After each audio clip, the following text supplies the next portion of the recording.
Hello everyone, कैसे हैं आप? एकदम बढ़िया। बिल्कुल, आप ऐसे ही हंसते रहिए, मुस्कुराते रहिए, स्वस्थ रहिए और हाँ, पढ़ाई में व्यस्त रहिए। प्यारे दोस्तों, हम आपके लिए अपने इस YouTube channel Digvijay commerce classes पर कॉमर्स के हर एक सब्जेक्ट की पूरी एक सीरीज़ लेके आ रहे हैं, जिसमें आपको एक तरफ से सारे रूल और उनके सारे प्रैक्टिकल क्वेश्चन सॉल्व कराए जाएंगे। मतलब आपकी पूरी पढ़ाई एक तरफ से 1 बाय 1 करके पूरी कराई जाएगी।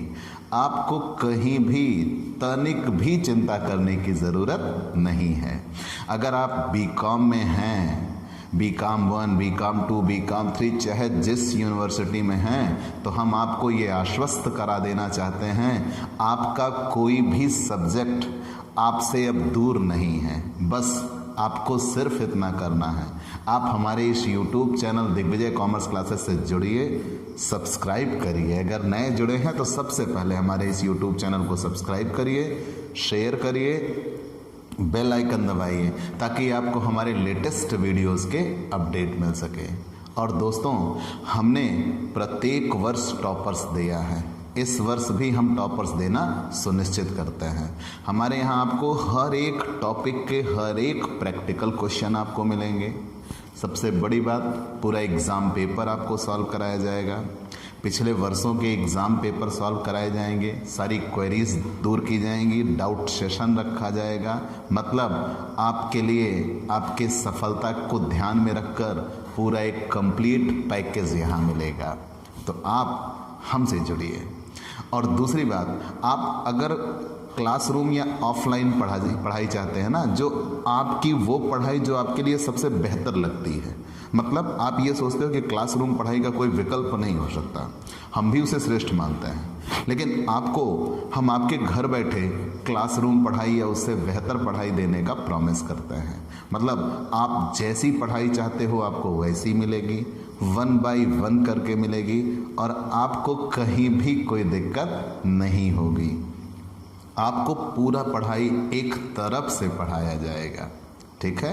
पूरा एक तरफ से पढ़ाया जाएगा, आपके मन में कहीं कोई संशय नहीं होगा। तो आप हमसे पेड क्लास लीजिए। पेड क्लास पाने के लिए आपको सिर्फ इतना करना है, आप हमारे व्हाट्सएप नंबर पर व्हाट्सएप करिए, मैसेज करिए, ताकि आपको हमारे पेड क्लास के बारे में जानकारी मिल सके। आप जब क्लासरूम पढ़ाई पढ़ते हो तो क्या करते हो? आप एक निश्चित शुल्क का भुगतान करते हो ना, उससे बहुत कम, बहुत ही मिनिमम शुल्क में हम आपको पूरी पढ़ाई देंगे। तो आप हमसे पेड क्लास लीजिए, हमसे संपर्क करिए। और आज हम आपके लिए कॉस्ट अकाउंटिंग लेके आए हैं।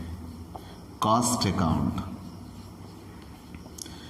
BCom part 2 cost account. हर एक यूनिवर्सिटी में बीकॉम पार्ट 2 का सबसे इम्पॉर्टेंट सब्जेक्ट अकाउंटिंग का कॉस्ट अकाउंट, लागत लेखांकन। चलिए आज हम आपके लिए कॉस्ट अकाउंटिंग की क्लास शुरू करते हैं और रेगुलर आपको कॉस्ट अकाउंटिंग की क्लास मिलती रहेगी। प्यारे दोस्तों, हमने अपने पिछले वीडियोस में लागत लेखांकन की कुछ थ्योरीज आपको बताई हैं। आज हम लागत लेखांकन के न्यूमेरिकल पोर्शन की चर्चा करते हैं, ठीक है? किसकी? न्यूमेरिकल पोर्शन की चर्चा करते हैं। कास्ट अकाउंट के न्यूमेरिकल पोर्शन में आपको इकाई लागत पढ़ना होगा, आपको निविदा पढ़ना होगा। कॉस्ट अकाउंटिंग के हम न्यूमेरिकल पोर्शन की चर्चा कर रहे हैं। इकाई लागत पढ़ना होगा, निविदा पढ़ना होगा, ठेका लागत पढ़ना होगा,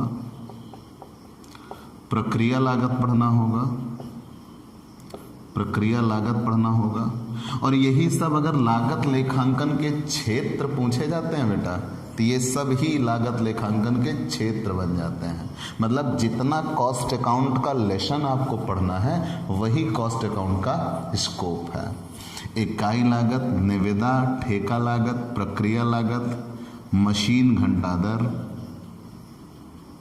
मशीन घंटा दर, मशीन घंटा दर के बाद आपको पढ़ना है परिचालन लागत, परिचालन और लागत लेखों का वित्तीय लेखों से मिलान। लागत लेखों का वित्तीय लेखों से मिलान, इतने न्यूमेरिकल पाठ पढ़ने हैं। वित्तीय लेखों से मिलान और औसत के रूप में हर एक लेसन से कम 25 क्वेश्चन आप मान लीजिए। तो 1 2 3 4 5 6 7 25 लेसन। अगर 7 लेसन है, हर एक लेसन से 25 क्वेश्चन औसत के तौर पर मान लीजिए, तो 175 क्वेश्चन आपको अकाउंट के सॉल्व करना है। चिंता किस बात की, हम हैं ना, जरूर सॉल्व होगा। तो चलिए आज की क्लास शुरू करते हैं। लागत लेखांकन होता क्या है? तो सबसे पहले हम लागत जान लेते हैं। मैंने पिछले वीडियोज में बताया भी है। तो लागत शब्द अधूरा शब्द है। लागत शब्द अधूरा शब्द है। किसी वस्तु विशेष को बनाने में जितना खर्च होता है वही उस वस्तु विशेष की लागत कहलाती है। मतलब लागत को हम तब तक डिस्क्राइब नहीं कर सकते जब तक हम इसे किसी से जोड़ नहीं देते। जब हमने किसी वस्तु विशेष से इसको जोड़ दिया तो मिल गई लागत की परिभाषा। तो लागत किसे कहते हैं? तो किसी वस्तु विशेष को बनाने में होने वाला खर्च ही उस वस्तु विशेष की लागत कहलाती है। ठीक है, आप इतना बता लेंगे। अब लागत के अंग हम पढ़ा चुके हैं, जैसे लागत में क्या क्या शामिल होता है। तो मैंने आपको सामग्री पढ़ाया था, क्योंकि किसी वस्तु विशेष को बनाने में या जिसकी सहायता से हम किसी वस्तु विशेष का निर्माण करते हैं वही क्या कहलाती है? सामग्री कहलाती है। अब इसमें 2 होते हैं, प्रत्यक्ष और अप्रत्यक्ष। ये सब हम लागत के मूल तत्व पाठ में डिस्क्राइब कर चुके हैं। अगर नहीं पढ़ा है तो आप लिखिएगा cost accounting by Digvijay sir, आपको मिल जाएगा यूट्यूब पे। ठीक है, चलिए यहाँ हम डिस्क्रिप्शन में लिंक भी शेयर कर देंगे। तो आज आपके लिए पाठ की शुरुआत हो रही है इकाई लागत, यूनिट कॉस्टिंग। यूनिट कॉस्टिंग कहते किसे हैं? बहुत ही बेहतर टॉपिक। और ध्यान देना, यूनिट कॉस्टिंग पर ही बेस्ड है निविदा। यूनिट कॉस्टिंग पर ही टोटली डिपेंड है लागत लेखों का वित्तीय लेखों से मिलान। मतलब कितने हो गए? 1 2 3। ये 3 लेसन तो बिना यूनिट कॉस्टिंग के आप कतई नहीं सॉल्व कर पाइएगा। और उस पर भी यहाँ भी प्रक्रिया वगैरह में भी यूनिट कॉस्टिंग के नियम मिल जाते हैं। तो अगर हम ब्रीफली कहें तो 5 लेसन में यूनिट कॉस्टिंग के नियम मिलते ही मिलते हैं। मतलब यूनिट कॉस्टिंग ही पूरे कॉस्ट अकाउंट का आधार होती है। ठीक है, बेस होती है। तो यूनिट कॉस्टिंग बहुत मन लगा के पढ़ना। ठीक है, बिल्कुल गहराई से पढ़ना। यूनिट कॉस्टिंग होती क्या है आप ये जानिए। इकाई लागत, आप सपोज करिए किसी एक संस्था की बात करो। वो संस्था अगर वस्तु का निर्माण करती है तो एक वस्तु का निर्माण करती है कि इकट्ठे प्रोडक्शन करती है? वो प्रोडक्शन तो इकट्ठा करते हैं, लेकिन जब सेल करने की बारी आती है तो वो एक वस्तु को भी विक्रय कर सकते हैं। तो जब ऐसी बात आती है तो उन्हें एक वस्तु को बनाने में कितना लागत लगी है ये पता होना चाहिए, तभी वो ऐसा कर पाएंगे, अन्यथा नहीं कर पाएंगे, नुकसान हो जाएगा। तो उत्पादन विशेष में से किसी एक वस्तु को बनाने में जितना खर्च हुआ वही उसकी इकाई लागत कहलाती है। मतलब 1 यूनिट प्रोड्यूस करने में, ऐसा आप बोलिए, 1 यूनिट प्रोड्यूस करने में जितना खर्च होता है उसे ही इकाई लागत कहते हैं। मैंने क्या बताया? 1 यूनिट प्रोड्यूस करने में जितना खर्च होता है उसे ही इकाई लागत कहते हैं, यूनिट कॉस्टिंग कहते हैं। जैसे एक साइकिल निर्माता, अगर एक साइकिल निर्माता 1000 साइकिल बना रहा है 10 लाख रुपए में, तो 1000 साइकिल बना रहा है 10 लाख रुपए में, तो मुद्दा यह है कि वो टोटल कॉस्ट उसकी दिखाती है पूरे 1000 उत्पादन की। लेकिन जब वो सेल करेगा तो एक साइकिल के हिसाब से सेल करेगा, तो वहाँ पे उसे ये पता होना चाहिए कि उसकी 1 साइकिल बनाने में कितनी लागत लगी है। तो 1 साइकिल के केवल निर्माण में जितनी लागत लगी होगी वही उसकी क्या कहलाएगी? यूनिट कॉस्टिंग कहलाएगी, इकाई लागत कहलाएगी। J.R. बाटली बाय ने कहा, क्या कहा? J.R. बाटली बाय कि इकाई अथवा उत्पादन लागत इकाई लागत किसे कहेंगे? किसी एक वस्तु विशेष को बनाने में जितना खर्च हो, मतलब केवल एक संख्या। जैसे इस मार्कर फैक्ट्री ने जब मार्कर बनाया तो अनेकों मार्कर बनाए होंगे, लेकिन एक मार्कर को बनाने में कितना खर्च लगा, वो उसकी इकाई लागत थी। तो इकाई लागत का अभिप्राय किसी एक यूनिट को बनाने में जितना खर्च हो, और उत्पादन लागत जितना उसने कुल उत्पादन किया है उसमें जो खर्च हो। लागत प्रणाली का उपयोग उस व्यवसाय में किया जाता है। कह रहे हैं इकाई लागत प्रणाली का उपयोग उसी व्यवसाय में किया जाएगा जो केवल प्रमापित वस्तु का उत्पादन करता है। अब ये प्रमापित वस्तु होती क्या है बेटा, पहले ये जान लीजिए। नॉर्मली हम क्या करते हैं, किसी वस्तु विशेष को बनाने के पहले उसका एक स्टैंडर्ड फिक्स करते हैं, मानक। आपने कभी टेलर से कपड़े सिलवाए हैं क्या? जरूर सिलवाए होंगे। तो जब आपने टेलर से कपड़े सिलवाए हैं, हरे नाक ज़्यादा कुछ तो यूनिफॉर्म तो सिलवाया ही होगा। तो अगर आपने टेलर से कपड़े सिलवाए हैं तो टेलर को आपने अपना एक नाप दिया होगा। उसी नाप, उसे ही सही शब्दों में माप कहा जाता है। आपने एक माप दिया होगा, मेजरमेंट। उसी माप के आधार पर टेलर ने आपके कपड़े तैयार किए होंगे, ठीक है। और जब आपके कपड़े तैयार हो गए तब वास्तव से आपने उसकी तुलना की होगी और कहा होगा यहाँ सही है, यहाँ थोड़ा टाइट हो गया, यहाँ ढीला हो गया। वही, ठीक बिल्कुल वही, हम किसी वस्तु विशेष का अगर उत्पादन करने जाते हैं तो पहले उसका एक मानक निर्धारित करते हैं कि हमें यह सामान इसी नाप आकार का चाहिए। और जब वास्तव में वो सामान बन के तैयार हो जाता है, ध्यान देना, वास्तव में जब वो सामान बन के तैयार हो जाता है तो हम उससे उसकी तुलना करते हैं मानक से, कि जिस नाप आकार का हमने बनाना चाहा था उसी नाप आकार का सामान बना या नहीं बना, ठीक है। तो यहाँ पे इन्होंने J.R. बाटली बाई ने कहा इकाई लागत या उत्पादन लागत विधि का प्रयोग उसी जगह किया जाएगा या उस उत्पादन संस्था में किया जाएगा जो एक प्रमापित वस्तु का उत्पादन करती है, और जहां उत्पादन की एक आधारभूत इकाई की लागत ज्ञात करनी हो। जैसे ईंट भट्ठा वाले, ईंट भट्ठा वालों का काम क्या होता है बेटा? वो एक साथ एक ही नाप आकार के ईंट बनाते हैं, एक ही नाप आकार के ईंट बना रहे। अब कई उसमें गड़बड़ भी हो जाते हैं, उनका शेप गड़बड़ हो जाता है, वो अलग बात है, लेकिन उनका मकसद क्या होता है? एक ही नाप आकार का बनाना। तो जब वो ईंट भट्ठा वाले ईंट बना रहे होते हैं, एक नाप आकार के बना रहे होते हैं, लेकिन अंततः वो पूरे उत्पादन की लागत निकाल बैठेंगे और फिर अंत में एक एक ईंट की लागत आपको बता देते हैं या 1000 के हिसाब से आपको बता देते हैं। वो उनकी क्या कहलाएगी? इकाई लागत। तो ईंट भट्ठा वालों के लिए इसका उपयोग किया जाएगा, वस्त्र उद्योग के लिए इसका उपयोग किया जाएगा, कपड़ा वाले वो भी इकट्ठे प्रोडक्शन करते हैं और अंत में आकर एक एक यूनिट के हिसाब से एक एक यूनिट के हिसाब से बेचते हैं, तो वहाँ भी इस्तेमाल किया जाएगा। चीनी उद्योग वाले, कोयला उद्योग वाले, ये सब भी कोयला उद्योग वाले टोटल प्रोडक्शन करते हैं, फिर एक एक टन के हिसाब से बेचते हैं, ठीक है। तो यहाँ ये देखा जाएगा कि कुल उत्पादन में कितना खर्च हो रहा है, फिर ये देखा जाएगा प्रति इकाई उत्पादन में कितना खर्च हो रहा है, ठीक। तो मतलब आपको ये जानना है कि लागत किसे कहते हैं। तो किसी वस्तु विशेष को बनाने में जितना खर्च हो वही उसकी लागत कहलाती है। तो इकाई लागत किसे कहते हैं?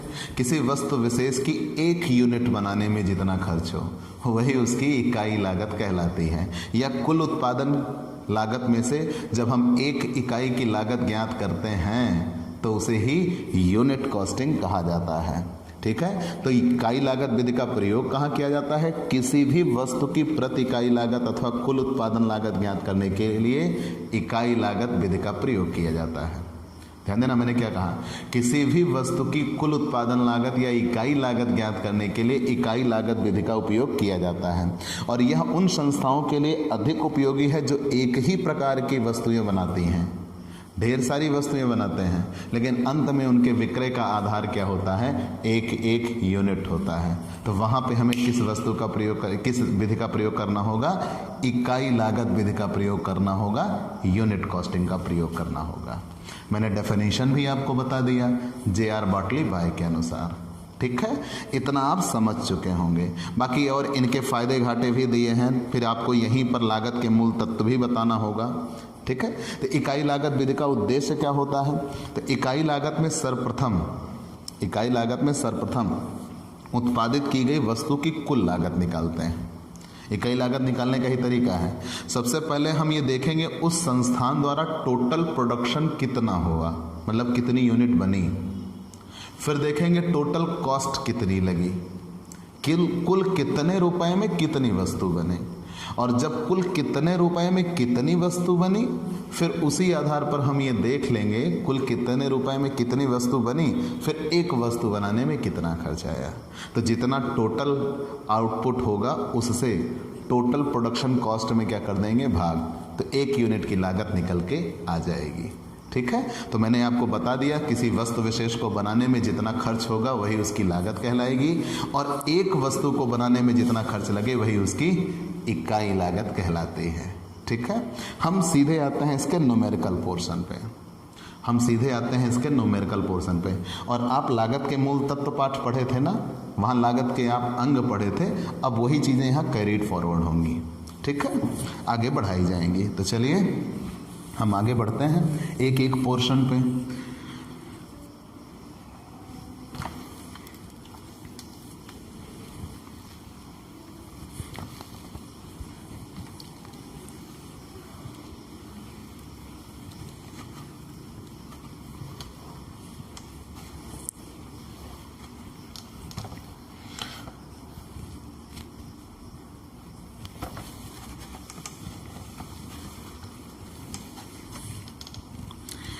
इकाई लागत पाठ में न्यूमेरिकल के लिए केवल दो ही चीज़ें निकालने को दिया जाएगा।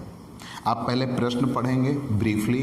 जब आप प्रश्न पढ़ चुके होंगे तो वहाँ आपको दो बातें मिलेंगी, या तो प्रश्न में कहा होगा कुल लागत ज्ञात करिए, और या तो प्रश्न में कहा होगा प्रति इकाई लागत ज्ञात करिए। मतलब प्रश्न में कितनी चीज़ें ज्ञात करने के लिए कहा होगा, दो। जो क्वेश्चन होगा उसी के आधार पर हमारा जवाब बदलेगा और हमारा कार्य भी बदलेगा। मतलब प्रश्न में सिर्फ दो चीज़ें ही निकालने को कहा जाएगा। हम सीधे न्यूमेरिकल पोर्शन पे आ रहे हैं। प्रश्न में दो ही चीज़ें निकालने को कहा होगा, या तो इकाई लागत कहा होगा, प्रति इकाई लागत ज्ञात कीजिए, और या तो कहा होगा कुल लागत ज्ञात करिए। तो ध्यान देना बेटा, आपके समझने के लिए। और यहीं से थ्योरेटिकल पोर्शन भी शुरू है, न्यूमेरिकल पोर्शन भी शुरू है, आप जानते रहिएगा। ठीक है, हम बताते हैं। Statement of cost, statement of cast.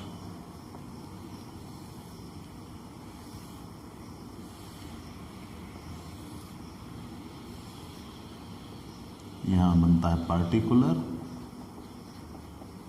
और यहां बनता है टोटल कॉस्ट। ठीक, जब प्रश्न में कुल लागत ज्ञात करने के लिए कहा हो, ये तो आपके समझने के लिए अंदर लिख दिया, बाकी ये अंदर नहीं रहता।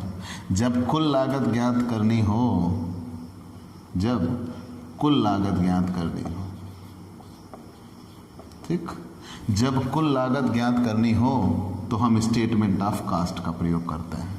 ध्यान देना, फिर से मैं क्या कह रहा हूं, जब प्रश्न में कुल लागत निकालना हो, टोटल कास्ट निकालनी हो, ठीक है, तो उस जगह पे हम किसका प्रयोग करेंगे, स्टेटमेंट ऑफ कास्ट का प्रयोग करेंगे।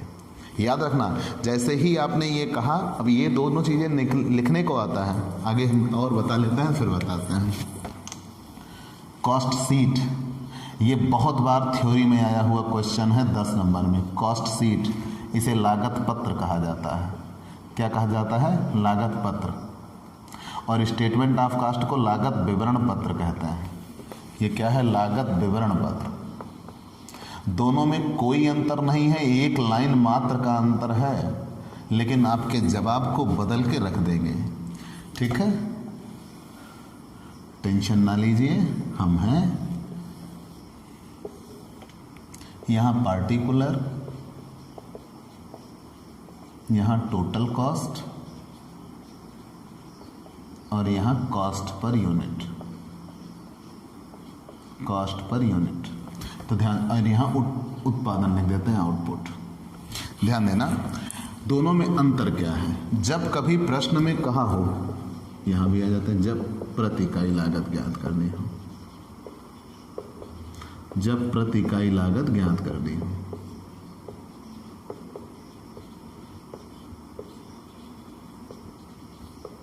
ठीक, तो दोनों में अंतर आपने समझ लिया। फिर जानिए, आपसे प्रश्न में सिर्फ दो ही चीजें निकालने को कहा जाएगा। अगर प्रश्न में आपसे ये कहा जाएगा कि आप कुल लागत ज्ञात करिए, जैसे ही कहा जाए कि टोटल कॉस्ट निकालनी है, आप क्वेश्चन पढ़े, क्वेश्चन में आपसे दो ही चीज़ें कहा जाएगा। अगर प्रश्न में कहा है कुल लागत ज्ञात करिए, टोटल कॉस्ट, तो तुरंत आप स्टेटमेंट ऑफ कास्ट बनाएंगे। और जैसे ही आपसे कहा जाए कि प्रश्न में प्रति इकाई लागत ज्ञात करिए या प्रत्येक उत्पादन की लागत ज्ञात करिए या कॉस्ट पर यूनिट ज्ञात करिए, मतलब आपको एक वस्तु की लागत निकालनी है। आपने क्वेश्चन पढ़ा और क्वेश्चन पढ़ने के बाद आपको ये रियलाइज़ हुआ कि एक एक वस्तु की लागत निकालनी है। तो जब एक एक वस्तु की लागत निकालनी है तो आपको क्या बनाना होगा? Cost sheet. दोनों में यही अंतर है, इसीलिए मैंने बीच में लिख दिया। ठीक है कि जब प्रश्न में आपको कुल लागत ज्ञात करनी होगी, टोटल कॉस्ट, तो आप स्टेटमेंट ऑफ कॉस्ट बनाएंगे। और जब प्रश्न में आपको प्रति इकाई लागत ज्ञात करनी होगी तो आप कॉस्ट शीट बनाएंगे। ठीक है, चलिए मान लिया। लेकिन अब मुद्दा ये बना, ये दोनों होते क्या हैं? ये लागत विवरण पत्र क्यों कहा जाता है? क्योंकि इसमें लागत का ब्यौरा होता है। इधर पार्टिकुलर में हम पूरी लागतें दिखाते हुए चले जाते हैं। लागत के वो अंग याद करिएगा, लागत के अंग में हमने क्या बताया था? मटेरियल, मजदूरी जुड़ जाती हैं, प्राइम कॉस्ट, फैक्ट्री जुड़ जाती है, वर्क कॉस्ट, ऑफिस जुड़ जाता है, कॉस्ट ऑफ प्रोडक्शन। बिल्कुल वही पूरा फॉर्मेट यहाँ पे फिटअप हो जाएगा। ठीक है, तो लागत पार्टिकुलर में वो होता है, और किस वस्तु की कितनी लागत आई वो टोटल कॉस्ट में हम दिखाते चले जाते हैं, और एट द एंड हम पूरी लागत जोड़ देते हैं। तो किसी वस्तु के उत्पादन की टोटल कॉस्ट निकल के आ जाती है। तो जब प्रश्न में कुल लागत ज्ञात करने के लिए कहा हो तो हम क्या बनाते हैं? Statement of cost. लेकिन जब प्रश्न में प्रति इकाई लागत ज्ञात करने के लिए कहा हो तो मतलब एक एक वस्तु की लागत ज्ञात करनी हो, तो ध्यान देना बेटा, ये इतना सेम चीज यहां भी बनता है। ठीक, मतलब वही पार्टिकुलर होगा, वही टोटल कॉस्ट होगा, लेकिन इसमें एक कॉलम और एक्स्ट्रा बन जाता है कॉस्ट पर यूनिट का। तो कैसे? यहाँ ऊपर उत्पादन दिया रहता है कि कितना उत्पादन हुआ है, और जितना उत्पादन हुआ रहता है टोटल कॉस्ट में उससे क्या करते चले जाते हैं? भाग। तो एक एक उत्पादन की लागत निकल के आ जाती है, उसे कॉस्ट पर यूनिट कहा जाता है। ठीक, तो ये अगर लागत पत्र आए कि लागत पत्र से आप क्या समझते हैं तो तुरंत बताइएगा। जब किसी वस्तु की कुल लागत ज्ञात करनी हो तो हम स्टेटमेंट ऑफ कास्ट बनाते हैं, जो पूरी लागत का ब्यौरा होता है लेकिन उसमें प्रति इकाई लागत का ब्यौरा नहीं होता। जब प्रश्न में हमें प्रति इकाई लागत ज्ञात करनी हो तो कुल लागत के ब्यौरे के साथ साथ हमें प्रति इकाई लागत भी चाहिए, पर यूनिट कॉस्ट भी चाहिए। तो जब पर यूनिट कॉस्ट हमें पता लगानी हो तो टोटल कॉस्ट में हम आउटपुट से क्या करते जाते हैं? भाग। तो वही क्या निकल के आ जाता है? Cost per unit. ध्यान देना, मैंने कहा कि टोटल कॉस्ट में जब इसको हम जोड़ देंगे टोटल कॉस्ट, और जितना उत्पादन होता है उसे आउटपुट बोलते हैं, टोटल कॉस्ट में हम आउटपुट से भाग करते हुए चले जाएंगे तो वहीं पे क्या निकल के आ जाएगा? Cost per unit. ठीक है, और वही कॉस्ट शीट कहलाती है। तो कॉस्ट शीट होती क्या है? जो प्रति इकाई लागत दिखाने के लिए तैयार किया जाता है उसे कॉस्ट शीट कहते हैं। ठीक, जो प्रति इकाई लागत दिखाने के लिए तैयार किया जाता है उसे कॉस्ट शीट कहते हैं, और जो कुल लागत दिखाने के लिए तैयार किया जाता है उसे स्टेटमेंट ऑफ कास्ट कहते हैं। ठीक है, आपने ये जान लिया। तो लागत पत्र क्या होता है, लागत विवरण पत्र क्या होता है, आपने जान लिया। तो प्रश्न में जैसी डिमांड होगी वैसा आप काम करेंगे। मैंने क्लियरली आपको बता दिया कि अगर कुल लागत ज्ञात करने के लिए कहा हो तो स्टेटमेंट ऑफ कास्ट बनाएंगे, अगर पर यूनिट कहा हो तो कॉस्ट शीट बनाएंगे। कैसे बनाएंगे वो भी मैंने फॉर्मेट आपको दिखा दिया। लेकिन अब इसके अंतर्गत पार्टिकुलर में लिखते क्या है? ठीक है, पार्टिकुलर में क्या आएगा हमें ये जानना है। तो ध्यान देना, सबसे पहले रॉ मटेरियल कंज्यूम्ड। भाई कोई वस्तु बनाएंगे तो सबसे पहले हमें क्या चाहिए? रॉ मटेरियल कंज्यूम, कितनी सामग्री प्रयुक्त की। आप ध्यान देना, एक एक चीज़ ध्यान ये देना, मैंने ये कहा आप एक सोच लो, आपकी सोच जिंदा होनी चाहिए। और प्यारे बच्चों, आपको मैं एक बात बता देता हूँ, इस पूरी किताब में अगर आप कॉमर्स के स्टूडेंट हो या नहीं हो 12th में, आप अपने दिमाग से ये बात निकाल देना कि आप कॉमर्स पढ़ के आए हो, और आप अपने दिमाग से ये आप बात निकाल देना कि आप कॉमर्स नहीं पढ़ के आए हो। किसी के लिए भी ये नया है। पहली चीज़, पूरे कॉस्ट अकाउंट में कहीं भी डेबिट और क्रेडिट शब्द का इस्तेमाल नहीं है। मतलब आपको कोई जर्नल एंट्री नहीं करनी, कोई लेज़र नहीं बनाना, तो सबके लिए ये नया है। ठीक, सबके लिए ये नया है। आगे आते हैं तो यहाँ ये कहा गया कि मान लो हम कोई सामान बनाते हैं, भाई लागत है ना, चाहे कुल लागत निकालनी हो चाहे प्रति इकाई लागत निकालनी हो, हमें यहाँ सबसे पहले क्या है, कोई वस्तु बनानी है। तो जब हमें कोई वस्तु बनानी है तो वस्तु बनाने के लिए सबसे पहले हम क्या लगाएंगे, मटेरियल। बिना मटेरियल के कोई वस्तु ना बनेगी, तो सबसे पहले हमें मटेरियल चाहिए। जब किसी वस्तु विशेष को बनाने में मटेरियल लगेगा तो जितना मटेरियल को लगाने में प्रयुक्त होगा, रॉ मटेरियल कंज्यूम, प्रयुक्त मटेरियल की लागत निकल के आ जाएगी। पहले सबसे पहले हम यही ज्ञात करेंगे। जब रॉ मटेरियल कंज्यूम मिल जाएगा तो दूसरे नंबर पे हमें निकालना होगा प्राइम कॉस्ट। प्राइम कॉस्ट जिसे मूल लागत कहा जाता है। दूसरे नंबर पे हमें क्या निकालना होता है, प्राइम कॉस्ट, मूल लागत। ठीक, मूल लागत। तीसरे नंबर पे हमें क्या निकालना होता है, वर्क कॉस्ट। वर्क कॉस्ट या कहीं कहीं से फैक्ट्री कॉस्ट भी इस्तेमाल किया जाता है। ठीक है, वर्क कॉस्ट निकालना होता है, फैक्ट्री कॉस्ट। चौथे नंबर पे कॉस्ट ऑफ प्रोडक्शन ज्ञात करना होता है। कॉस्ट ऑफ प्रोडक्शन ज्ञात करना होता है, उत्पादन लागत। और ये सारी चीज़ें इसी में सेटअप हो जाएंगी। अब हमें एक एक ढूंढना होगा। ठीक है, मतलब ये सारी चीज़ें इसे फॉर्मेट में दिखाए जाते हैं। कॉस्ट ऑफ प्रोडक्शन निकालना होता है। कॉस्ट ऑफ प्रोडक्शन के बाद ये चीज़ एक एक्स्ट्रा चीज़ आती है। ज़रूरी नहीं है कि हर क्वेश्चन में होगा, किसी किसी में होगा। तो cost of production, cost of production के बाद ये कॉस्ट ऑफ गुड्स सोल्ड निकालना पड़ता है। कॉस्ट ऑफ गुड्स सोल्ड निकालना पड़ता है। कॉस्ट ऑफ गुड्स सोल्ड के बाद छठवें नंबर पे हमें निकालना पड़ता है टोटल कॉस्ट। सबसे मेन चीज़ यही है, टोटल कॉस्ट। जब टोटल कॉस्ट निकालनी हो तब फिर सातवें नंबर पर अभी और भी चीज़ें निकालेंगे। सातवें नंबर पर हमें प्रॉफिट ज्ञात करना होता है कि कितना लाभ हुआ है। ठीक है, और आठवें नंबर पर हमें क्या निकालना पड़ता है, सेलिंग प्राइस। तो टोटल बात यह है कि चाहे हम कॉस्ट शीट बनाएं और चाहे हम स्टेटमेंट ऑफ कास्ट, ये आठों चीज़ें निकाल के यहाँ इसके अंतर्गत सेटअप कर दिया जाएगा, तब जाके ये फॉर्मेट पूरा होगा। यहाँ मैंने आपको ये बताया कि जब कभी हमें कोई वस्तु बनानी हो और क्वेश्चन में कहा हो कुल लागत निकालिए, तो हम स्टेटमेंट ऑफ कॉस्ट बनाएंगे। जब कहा हो प्रति इकाई लागत निकालिए तो हम कॉस्ट शीट बनाएंगे। अब मुद्दा बना कैसे बनाएंगे, तो ये सारी चीज़ें निकाल के यहाँ पे फिट कर देना है। ठीक है, हम एक एक पहले सीखेंगे, फिर उनको इकट्ठा करना सीखेंगे। तो आपके लिए फॉर्मूले स्टार्ट होते हैं। अब मैंने कहा किसी वस्तु को बनाना है, सोच के देखो बेटा, चलो साथ में सोचते हैं। तो जब किसी वस्तु को बनाएंगे तो सबसे पहले हमारे पास क्या होना चाहिए। मान लो मेज़ बनानी है हमें, तो मेज़ बनाने के लिए सबसे पहले हमारे पास क्या होना चाहिए, लकड़ी। क्या बिना लकड़ी के आप मेज़ बना लेंगे, नहीं। लकड़ी आपके लिए क्या हो गया, मटेरियल। चलो मान लो हमें किताबें बनानी हो, क्या चाहिए, पेपर, स्याही, मटेरियल है। मतलब किसी वस्तु का निर्माण करना हो तो बिना मटेरियल के उस निर्माण की कल्पना भी नहीं हो सकती। Can't imagine without material. ठीक है, बिना मटेरियल के किसी वस्तु का प्रोडक्शन हम सोच भी नहीं सकते। और बनानी तो है, इकाई लागत भी निकालना है कि एक वस्तु को बनाने में कितना खर्च हुआ। पहले बना लें फिर लागत निकाल लेंगे। तो किसी वस्तु को बनाने में कितना खर्च हुआ, तो सबसे पहले वस्तु को बनाने में क्या लगेगा, मटेरियल। तो चलिए सबसे पहले हम क्या निकालेंगे, रॉ मटेरियल कंज्यूम्ड। अब हम एक एक की डेफिनेशन निकालते हैं। रॉ मटेरियल कंज्यूम्ड कैसे निकाला जाता है, और ध्यान देना सीरियल से पढ़ना होगा। मतलब एक के बिना दूसरा अधूरा होगा, एक के बिना दूसरा अधूरा होगा। ठीक, रॉ मटेरियल कंज्यूम्ड।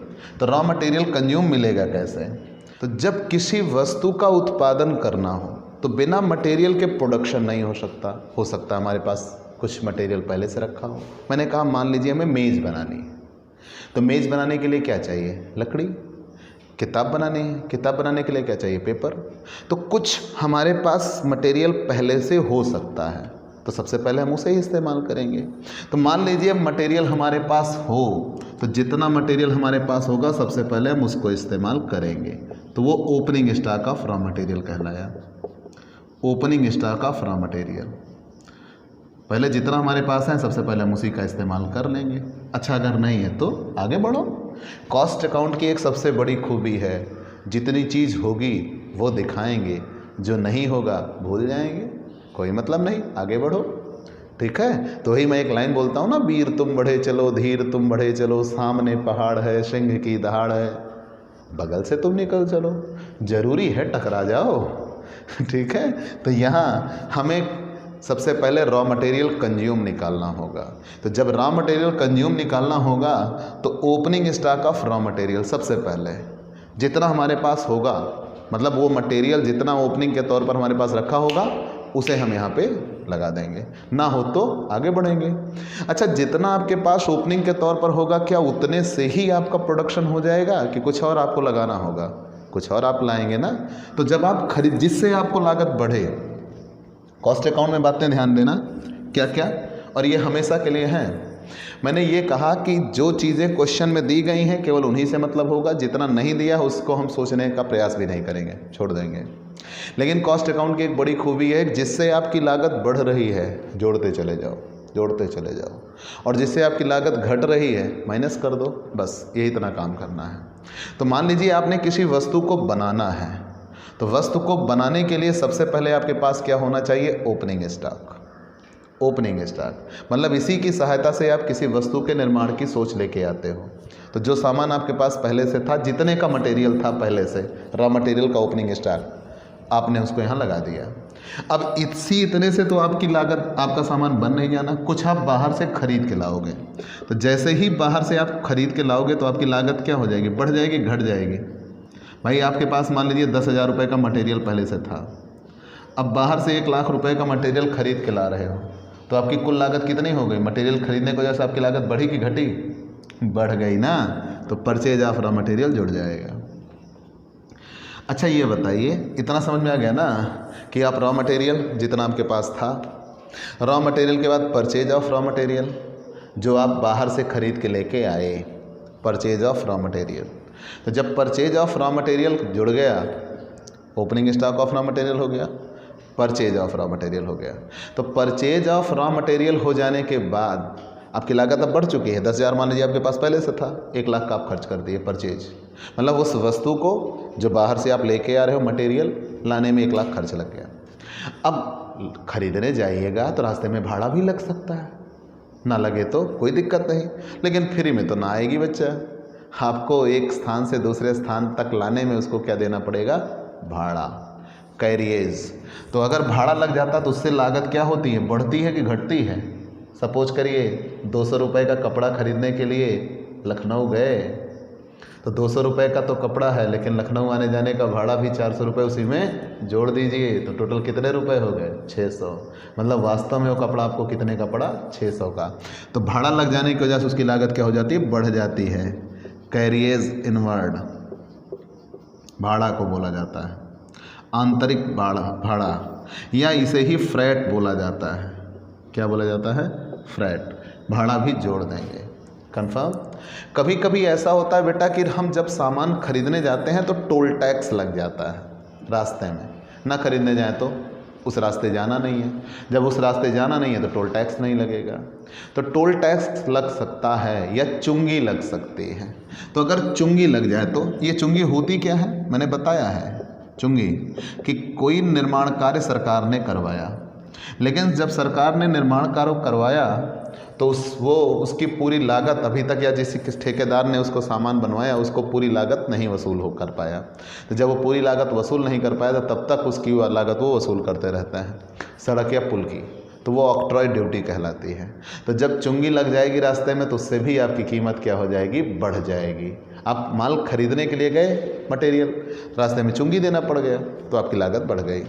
और अगर सामान आप विदेशों से मंगाते हो, मान लीजिए आप कोई ऐसे सामान का प्रोडक्शन करते हो जो आपको विदेशों से सामान मंगा के आपको बनाना पड़ता है, तो जब आप विदेशों से सामान मंगा के बनाते हो तब उसे क्या कहा जाएगा? Octroi duty, custom duty. उससे भी लागत आपकी क्या हो जाती है, बढ़ जाती है। तो मैंने पहले ही कहा जिस चीज़ से आपकी लागत बढ़े वो जोड़ते हुए चले जाएंगे। कंफर्म? ध्यान देना, यहाँ क्या क्या आपने कर दिया। सबसे पहले opening stock of raw material आपके पास था। ओपनिंग स्टॉक में जितना आप बाहर से खरीद के लेके आए परचेज ऑफ रॉ मटेरियल उसमें जोड़ दिया। फिर प्लस कैरियर्स इनवर्ड, आपको भाड़ा देना पड़ गया, भाड़ा जोड़ दिया। आप रास्ते में चुंगी लग गई, चुंगी जोड़ दिया। सीमा शुल्क जोड़ दिया। तो ये लागतें आप क्या करते चले जा रहे हो, जोड़ते हुए चले जा रहे हो। कंफर्म? क्योंकि इससे आपकी कास्ट क्या हो जाती है, बढ़ जाती है। तो जिससे आपकी लागत बढ़ती चली जाती है आप उन्हें जोड़ देते हो। क्लियर? और जिस किसी कार्य से आपकी लागत घट जाए उसे आप क्या कर देंगे, माइनस कर देंगे। जैसे मान लीजिए कोई वेस्ट मटेरियल है, मान लीजिए, या कोई ख़राब सामग्री है, कोई भी डिफेक्टिव मटेरियल है, तो आप उसको क्या कर देंगे, वापस कर देंगे। तो जब डिफेक्टिव मटेरियल आप वापस कर देंगे तो उसकी आपकी लागत क्या हो जाएगी, कम हो जाएगी। Defective material return. मान लीजिए कोई ख़राब सामग्री मिल गई तो आप वापस करेंगे। मान लीजिए कोई सामग्री वेस्ट चली गई तो उससे भी आपकी लागत क्या हो जानी है, घट जानी है। Waste of material. अब याद रखना, लोग सोचते हैं खरीदे तो हैं तो वेस्ट चला गया तो क्यों घटा रहे हैं। तो वेस्ट चला गया तो वो उत्पादन में लगा नहीं, ठीक है, उत्पादन में लगा नहीं था, इसलिए वेस्ट को भी क्या कर दिया जाता है, घटा दिया जाता है। कभी क्या होता है कि कुछ मटेरियल ही बेच देते हैं, सेल ऑफ मटेरियल, वो भी घट जाएगा, सेल ऑफ मटेरियल। फिर अंत में जितना उत्पादन से हटा लेते हैं क्लोजिंग स्टॉक, वो भी घटा देते हैं। Closing stock of raw material. Closing stock of raw material किसे कहेंगे, मतलब उत्पादन प्रक्रिया में इसको लगाया नहीं है, तो माइनस कर लेंगे तो जो बचेगा वही रॉ मटेरियल कंज्यूम्ड कहलाएगा। तो क्लियर कट आप ये जानिए, क्वेश्चन पढ़ेंगे, क्वेश्चन पढ़ने के बाद आपको ये रियलाइज़ होगा कि हाँ ये वो टॉपिक है जिससे हमारी लागत बढ़ रही है, जोड़ देंगे। और क्वेश्चन पढ़ने के बाद आपको लगेगा कि ये वो टॉपिक है जिससे हमारी कॉस्ट घट रही है, आप उसे माइनस कर देंगे। जैसे मैंने कुछ चुनिंदा बताए कि मान लीजिए कोई ऐसा डिफेक्टिव मटेरियल मिल गया, हम उसे वापस कर देंगे, हमारी कॉस्ट घट जाएगी। मान लीजिए कोई वेस्ट है, हम उसे माइनस कर देंगे। मान लीजिए कोई सेल ऑफ मटेरियल है, आपने मटेरियल ही खरीदा था, आपको काम का नहीं लगा, आप उसको बेच दिए। क्लोजिंग स्टॉक भी ऐसे ही आपको अन्य चीज़ें मिल जाती हैं। मान लीजिए सेल ऑफ मटेरियल, स्क्रैप कोई निकल जाता है, वो भी आप यहीं पर क्या करते हो, बेच देते हो। और आगे चीज़ें निकल के आती हैं, जैसे कोई सेल ऑफ मटेरियल है, स्क्रैप ऑफ मटेरियल है, ये सब चीज़ें क्या की जाती हैं, माइनस कर दी जाती हैं।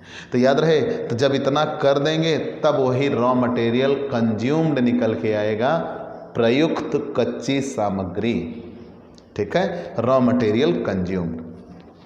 बेसिकली ये सारी चीज़ें मिल सकती हैं, लेकिन किसी एक क्वेश्चन में मिल जाए, इम्पॉसिबल। ठीक, जनरली क्वेश्चन में 3 चीज़ें मिलती हैं, क्या, opening stock, purchase, closing stock. तो सीधा ऑप्शन आपको बन जाएगा क्या, ओपनिंग में परचेज जोड़ देंगे, क्लोजिंग हटा देंगे, रॉ मटेरियल कंज्यूम आ जाएगा हमेशा, ठीक है, हमेशा। लेकिन आपको ये भी ध्यान रखना है, ये भी ध्यान में रखना है, कहीं कहीं तो रॉ मटेरियल कंज्यूम डायरेक्ट दिया होगा तो इतना काम करने की ही ज़रूरत नहीं होगी, डायरेक्ट हम लिख देंगे रॉ मटेरियल कंज्यूम, ठीक है। लेकिन ये तब के लिए है जब प्रश्न में रॉ मटेरियल कंज्यूम ना दिया हो और हमें रॉ मटेरियल कंज्यूम निकालना हो, तो रॉ मटेरियल कंज्यूम ऐसे निकलेगा, प्रयुक्त कच्ची सामग्री। अब अगर ये खुद अकेले 10 नंबर में आ सकता है तो आप ऐसे बता देंगे कि किसी भी वस्तु के उत्पादन में कितनी कच्ची सामग्री लग सकती है या कितने की लग सकती है, वो रॉ मटेरियल कंज्यूम से आपको निकल के आ जाएगा, ठीक। चलिए, तो रॉ मटेरियल कंज्यूम आ गए, 8 चीज़ें आपको जाननी है। अब हम दूसरे पे आते हैं, प्राइम कॉस्ट। अब ध्यान देना, एक के बिना दूसरा इम्पॉसिबल है, मैंने ये कहा था, मतलब एक से दूसरा जुड़ेगा, दूसरे से तीसरा, तीसरे से चौथा, ऐसे ही जुड़ते हुए चले जाएंगे। तो देखिएगा, हम इसे मिटा लेते हैं भाई।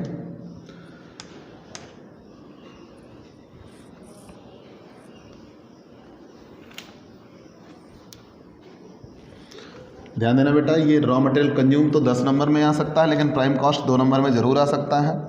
थ्योरी का क्वेश्चन है, मूल लागत बहुत बार पेपर में आया हुआ है, श्योर है, इंपॉर्टेंट है, आएगा।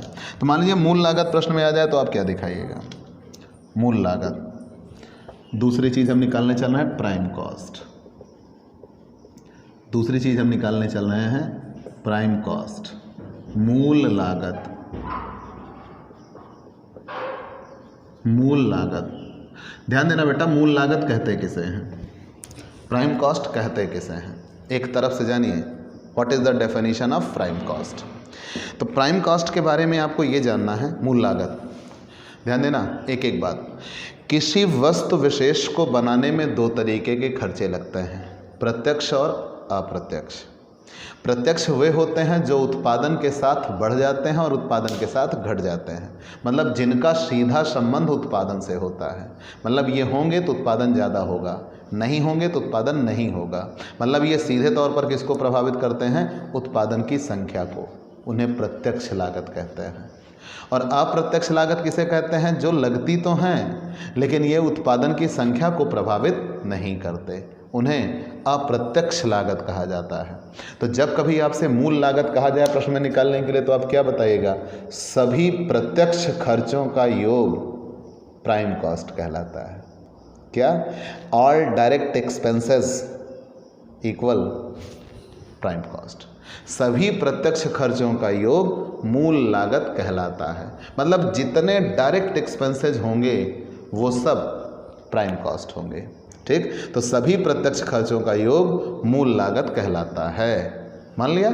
लेकिन ये निकलेगा कैसे, अब 2 नंबर की डेफिनेशन खत्म हो गई कि सभी प्रत्यक्ष खर्चों का योग प्राइम कॉस्ट कहलाता है। लेकिन थोड़ा आप इसे डिस्क्राइब कर देंगे जितना मैं बताने चला हूँ और अच्छा बन जाएगा। कैसे, तो डेफिनेशन तो यही है, सभी प्रत्यक्ष खर्चों का योग प्राइम कॉस्ट कहलाता है। लेकिन सबसे पहले यहाँ आपको क्या मिलेगा, रॉ मटेरियल कंज्यूम। अब अभी तो सोच रहे हैं कि आप इतना बड़ा रॉ मटेरियल कंज्यूम निकालते थे, मैंने कहा था ना जब पहला मिल जाएगा तब वहीं से हम दूसरे की शुरुआत कर देंगे। रॉ मटेरियल कंज्यूम मिल चुका होगा, उसी रॉ मटेरियल कंज्यूम में सबसे पहले आप प्रत्यक्ष मजदूरी जोड़ देंगे, डायरेक्ट वेजेज, जितनी प्रत्यक्ष मजदूरी होगी वो जोड़ देते हैं। ठीक है, लेकिन अब यही मजदूरी जोड़ने पर भी एक सावधानी बरतनी है, कभी कभी आइडल टाइम मिल जाता है, व्यर्थ समय। तो मजदूरी तो जोड़ देंगे लेकिन व्यर्थ समय घटाने के बाद। अब पहले ये जानिए व्यर्थ समय होता क्या है। मान लीजिए मजदूर काम पे लगा, तो जब मजदूर काम पे लगा तो आपने उसको मजदूरी का भुगतान किया। मैंने बताया है मजदूरी 2 प्रकार की होती हैं, उत्पादक, अनुत्पादक। यहाँ हम उत्पादक मजदूरी की बात करेंगे, इसलिए डायरेक्ट वेजेस लिखा है। वो मजदूरी जो निर्माण कार्य के लिए दी जाती है, और जो मजदूरी किसी अन्य कार्य के लिए दी जाती है वो अनुत्पादक होती है, वो फैक्ट्री में जाती है। ठीक है, यहाँ सिर्फ और सिर्फ हम किसकी बात करेंगे, प्रत्यक्ष खर्चों की बात करेंगे। जब हमने लागत के मूल तत्व पढ़ाया था तो आपको याद होगा, लागत के मूल तत्व में यहाँ था मटेरियल, यहाँ था लेबर, यहाँ था अदर। ये 2 टुकड़ों में टूटा था, डायरेक्ट और इनडायरेक्ट। ये 2 टुकड़ों में टूटा था, डायरेक्ट और इनडायरेक्ट। ये 2 टुकड़ों में टूटा था, डायरेक्ट और इनडायरेक्ट। तो इसका भी डायरेक्ट मटेरियल, इसका भी डायरेक्ट लेबर, इसका भी डायरेक्ट अदर एक्सपेंसेस जोड़ दिया, प्राइम कॉस्ट। मतलब सभी लागतों के प्रत्यक्ष खर्चे जोड़ देंगे तो क्या आ जाएगा, प्राइम कॉस्ट। तो मजदूरी, जितना मजदूर को मजदूरी देंगे वो।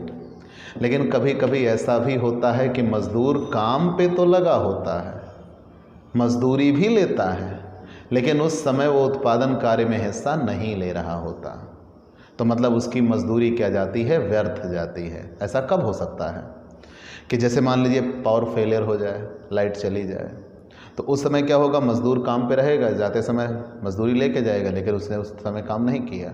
जैसे आप ड्यूरेशन ये होता है कि आप मान लीजिए जिस समय एंट्री करते हो रजिस्टर में, वहीं से आपकी हाजिरी शुरू हो जाती है, लेकिन कार्य प्लेस तक आपको पहुंचने में 10-5 मिनट का वक्त लगता है, वो भी उस समय आप प्रोडक्शन नहीं कर रहे होते हैं, तो समय की मजदूरी व्यर्थ जाती है। सही ये है, जैसे एक क्लासरूम में बेल लगे, तुरंत समय स्टार्ट हो गया टीचर का, तो टीचर अचानक आपके सामने प्रकट हो जाए और आपको पढ़ाना शुरू कर दे, तो वो ऑफिस से निकलेगा, आप तक पहुंचेगा तो 5-7 मिनट तो लग ही जाएंगे। फिर वो जब एक क्लासरूम बंद होगी तो फिर जाएगा ऑफिस, फिर अगले क्लासरूम में पहुंचेगा। तो ये जो 5-7 मिनट का ड्यूरेशन उसने लॉस किया, वो 5-7 मिनट का ड्यूरेशन भी उसका वो वेतन लेता है, लेकिन उस समय वो पढ़ा नहीं रहा होता है, वो आइडल टाइम होता है। लेकिन ये इतना ब्रीफली आपको नहीं सोचना, आपको सिर्फ इतना सोचना है, जैसे अपने यहाँ कोई मजदूर को आप काम पे रखे और वो गप्पे लड़ा रहा है, आपस वाले से बात कर रहा है, कुछ अन्य व्यसन क्रियाएं कर रहा है, तंबाकू गुटखा आदि खा रहा है, तो जितना समय उसमें बर्बाद करता है वो प्रोडक्शन नहीं कर रहा होता है, तो वो मजदूरी व्यर्थ जाती है। लेकिन आप इतना जानिए कि जब मजदूर काम पे लगा हुआ हो, उसको मजदूरी देनी पड़ती हो, लेकिन वो उस समय कार्य नहीं कर रहा होता है, तो उसे ही क्या कहते हैं? व्यर्थ कहते हैं, आइडल कहते हैं। और जितनी मजदूरी व्यर्थ होती है कुल मजदूरी में से उसको घटा दिया जाता है। जब कुल मजदूरी में से उसको घटा देंगे तो वही आइडल टाइम कहलाएगा, तब मजदूरी जोड़ेंगे। और मान लीजिए आइडल टाइम नहीं दिया है तो डायरेक्ट पूरी मजदूरी जुड़ जाएगी, कन्फर्म। और डायरेक्ट मजदूरी जुड़ने के बाद अदर डायरेक्ट एक्सपेंसेज, अन्य प्रत्यक्ष व्यय, ठीक है, अदर डायरेक्ट एक्सपेंसेज, जब इतने खर्चे जोड़ देंगे वही क्या निकल के आ जाएगा? प्राइम कॉस्ट, मूल लागत, ठीक है, वही मूल लागत निकल के आ जाएगा। तो मूल लागत जब कभी लिखने को आए तो आप ऐसे ही लिख दीजिएगा, सभी प्रत्यक्ष खर्चों का योग प्राइम कॉस्ट कहलाता है। लेकिन आप ऐसे दिखा दीजिएगा तो एकदम उत्तम चोखा, ठीक है, बहुत ही मस्त आंसर बन के तैयार होगा और पूरे अंक मिलेंगे, ठीक है। तो हम तीसरी चीज़ पे आते हैं, किस पे? Work cost. वर्क कॉस्ट कैसे निकल के आएगी? कहते ना बेटा, आपको हम बता चुके हैं, लेकिन अब ये चीज़ें न्यूमेरिकल पोर्शन के लिए तैयार करनी है। तो वर्क कॉस्ट कैसे आएगी? वर्क कॉस्ट निकालना है। तो मैंने कहा था ना कि दो जब दूसरे के आधार पर ही तीसरा आगे बढ़ेगा। अब हमें प्राइम कॉस्ट मिल चुका है, तो प्राइम कॉस्ट से ही हम आगे बढ़ेंगे। प्राइम कॉस्ट मतलब सभी प्रत्यक्ष खर्चों का योग प्राइम कॉस्ट कहलाता है। तो जब प्राइम कॉस्ट मिल जाए उसी में फैक्ट्री पर होने वाले खर्च जोड़ दिए जाते हैं, फैक्ट्री ऑन कॉस्ट। हम उत्पादन, जैसे मैंने यहाँ कहा था कि आपको कोई सामान बनाना है, तो सामान बनाने के लिए सबसे पहले आपको क्या चाहिए? मटेरियल और लेबर, ये दोनों मेन कंपोनेंट हैं, बिना इनके किसी सामान की आप सोच भी नहीं सकते। इसीलिए इनको मूल कहा जाता है, जड़ कहा जाता है, ठीक है। कोई भी सामान बनाना हो तो मटेरियल से ही बनेगा और मजदूर ही सामान बनाएंगे, तो ये दो मेन कंपोनेंट होते हैं। तो इसीलिए इनको प्राइम कहा जाता है, जड़ कहा जाता है, मूल कहा जाता है, ठीक। तो मटेरियल और मजदूरी मिल जाए तो ये प्राइम हो गया। लेकिन फिर इन दोनों को लेकर आप किसी एक प्लेस पर जाइएगा जहाँ प्रोडक्शन होगा, उस प्लेस को ही क्या कहते हैं? फैक्ट्री। तो फैक्ट्री पे जितने खर्च होंगे वो यहाँ जुड़ जाएंगे, ठीक है।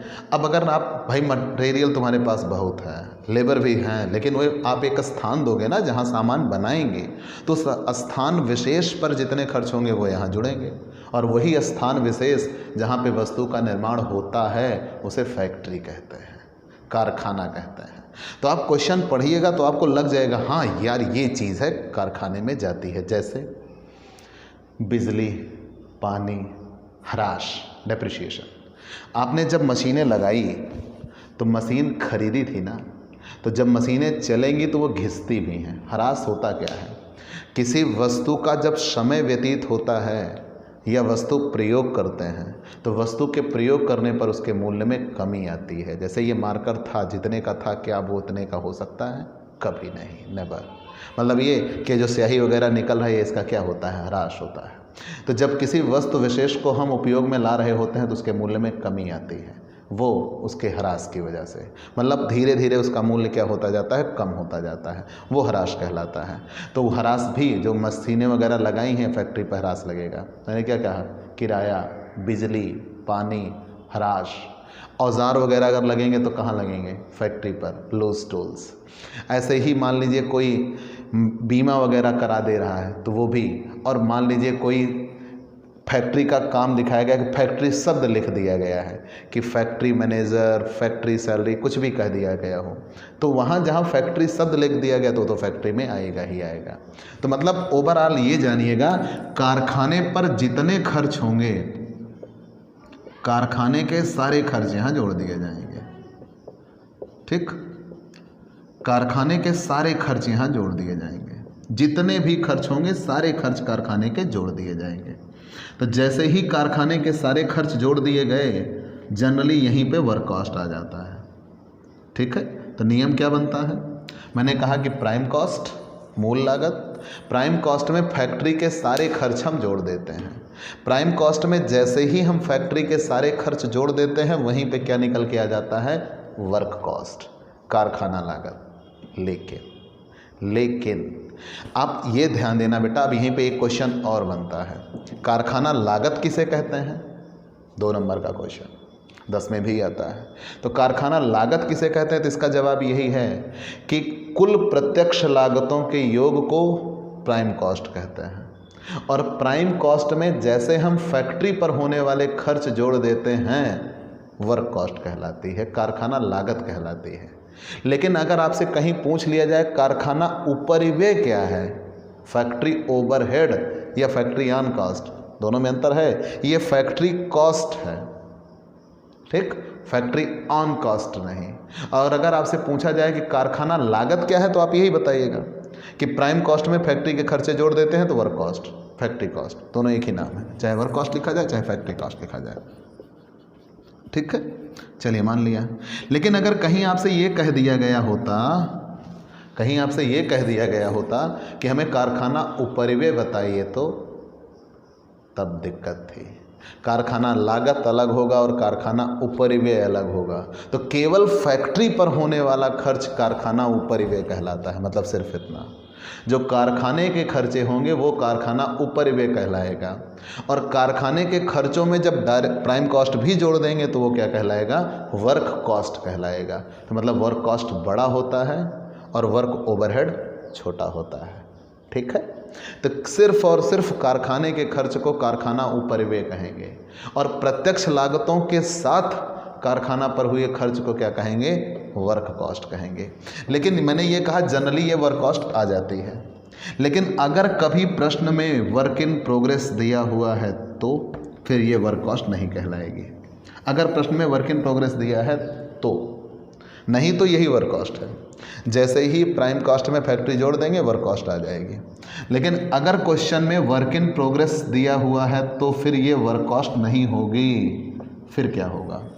यहाँ पे फिर ये जोड़ के जितना आया उसमें opening stock of work in progress जोड़ेंगे, opening stock of work in progress जोड़ेंगे, कार्य प्रगति पर जितना कार्य प्रगति पर होगा वो जोड़ दिया जाएगा। Opening stock of work in progress जोड़ेंगे और closing stock of work in progress घटाएंगे, closing stock of work in progress घटाएंगे। Confirm? Opening stock of work in progress जोड़ेंगे और closing stock of work in progress घटाएंगे। तो जैसे ही opening stock of work in progress जोड़ दिया, closing stock of work in progress घटा दिया, तब वर्क कॉस्ट आ जाएगी। तो नियम क्या बना? नियम क्या बना? मैंने आपको ये बताया कि अगर प्रश्न में वर्क इन प्रोग्रेस नहीं दिया है तो जैसे ही प्राइम कॉस्ट में फैक्ट्री जोड़ दिया वर्क कॉस्ट आ गई। और अगर प्रश्न में वर्क इन प्रोग्रेस दिया है तो फिर दिक्कत, फिर opening stock of work in progress जोड़ देंगे और closing stock of work in progress घटा देंगे, ठीक है, तब वर्क कॉस्ट आती है। और कहीं कहीं ऐसा भी होता है कि सेल ऑफ स्क्रैप दिया हो, वेस्टेज, तो याद रखना अगर कोई वेस्टेज निकलेगा तो वो फैक्ट्री से ही निकलेगा। और अगर फैक्ट्री से आपने कोई सेल किया तो आपकी लागत बढ़ी कि घटी? जब फैक्ट्री से आप कोई चीज़ बेच ले गए तो आपकी लागत कम हो गई, तो सेल ऑफ स्क्रैप भी यहाँ घट जाएगा। लेकिन वो मटेरियल का स्क्रैप नहीं होगा, मटेरियल का स्क्रैप तो रॉ मटेरियल कंज्यूम में जाता है, अन्य किसी चीज़ का स्क्रैप होगा तो वो यहाँ माइनस हो जाएगा, ठीक है। लेकिन वो रेयर है, आप जानते रहिए रेयर है।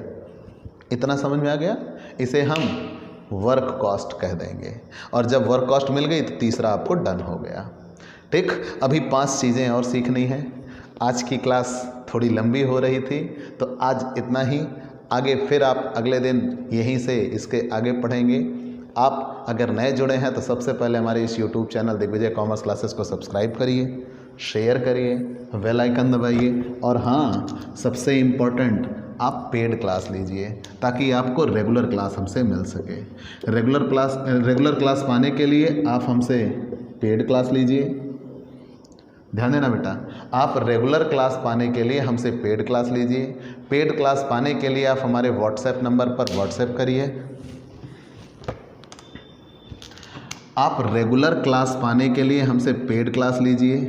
पेड क्लास पाने के लिए आप हमारे व्हाट्सएप नंबर पर व्हाट्सएप करिए, मैसेज करिए। आपको पेड क्लास की पूरी जानकारी दे दी जाएगी, जिसमें आप थोड़े से शुल्क का भुगतान करके अपनी रेगुलर पढ़ाई, नियमित पढ़ाई क्लासरूम पढ़ाई से भी बेहतर पढ़ाई 1 by 1 आप जारी रख सकते हैं।